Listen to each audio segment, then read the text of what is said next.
Joining me now is attorney Shayan Elahi, who represents Rifqa's father, Mohammed Bary. Shayan, thanks for being with us tonight. I want to ask you, first of all, this charge that Rifqa says that her father threatened to kill her because she had converted to Christianity. What does he have to say about that? Well, thank you for having me, Mr. Roberts.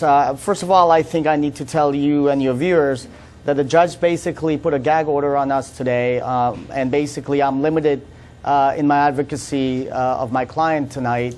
And what I can discuss with you are the procedural issues and the motions that have been filed and what will be filed from now on. So I'm limited as to the facts of the case itself. Sure, but he has actually been on the record talking about this before, so we're talking about something that's already out there in the public domain. Sure. What I can actually tell you is that today was arraignment, and that's a procedural issue, and we did file denials to all the allegations. The judge accepted those denials on the record. My client was present over the phone.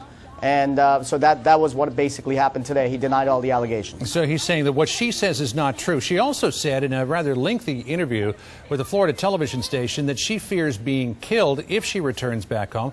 I want to play just a little bit of that and get your reaction to her state of mind. They have to kill me. My blood is now halal, which means that because I am now a Christian, I'm from a Muslim background, it's an honor. If they love God more than me, they have to do this.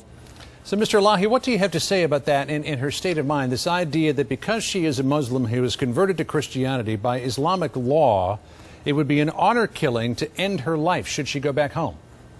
Well, Mr. Roberts, all I can say about that is that the court of law today that we were all in is an American court of law, which runs by American principles, and we all adhere to that. And today, a denial was formally entered as to all the allegations and any allegations that have been brought up either by Ms. Bary or on her behalf by the guardian ad litem or her attorney, Mr. Stenberger. Now, she rightly says in the course of this interview that there are hundreds of cases of honor killings, and there was one in the city of Toronto, north of us in Ontario, Canada, not too long ago, in which a Muslim father strangled his daughter because she refused to wear the traditional Muslim headscarf, the hijab. So does she have a legitimate concern here? Well, what I can tell you, Mr. Roberts, is, again, my client denies all these allegations, and we will be filing a motion for psychological evaluation. You know, we will go on from there. I moved for a deposition of the child today. That was denied, and again, that's a procedural issue. And I'll be moving to depose the Lorenzos, Beverly and Blake, in the next couple of weeks before we move into mediation, which is the next stage in this procedure. The Lorenzos, Beverly and Blake, as you mentioned, they are the husband and wife pastors who have her, I guess, in what the state is referring to as foster care. What do you know about them? Well, actually, just to correct the fact that my understanding of Ms. Bary is not in their foster care at this point. That's where she was before, and she's actually in DCF custody at this point with the foster family, Gotcha. Which is just to correct that fact. But Blake and Beverly Lorenzo were basically the people that allegedly she had come to.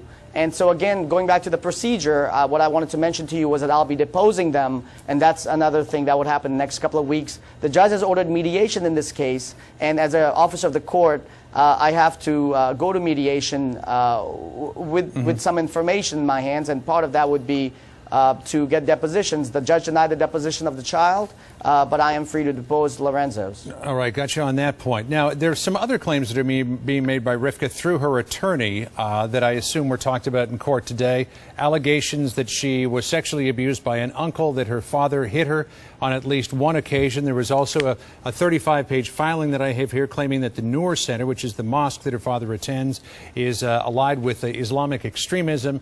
The mosque denies this. I assume that you have denied all of those charges as well in your pleading?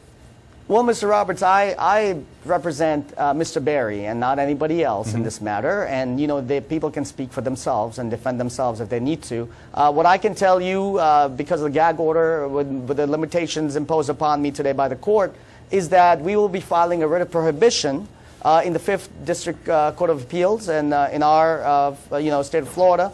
And hopefully, you know, what that would do is that would stop these proceedings if that writ of prohibition is granted. Right. We should also mention, Mr. Elahi, that this has made its way to the governor's office. Governor Charlie Crist said that she was glad that Rifqa has been able to stay in Florida, that his administration will continue to fight to protect Rifqa's safety and well-being as we move forward. So it doesn't sound like he has any thoughts, positive thoughts at least, about a reunion with her family.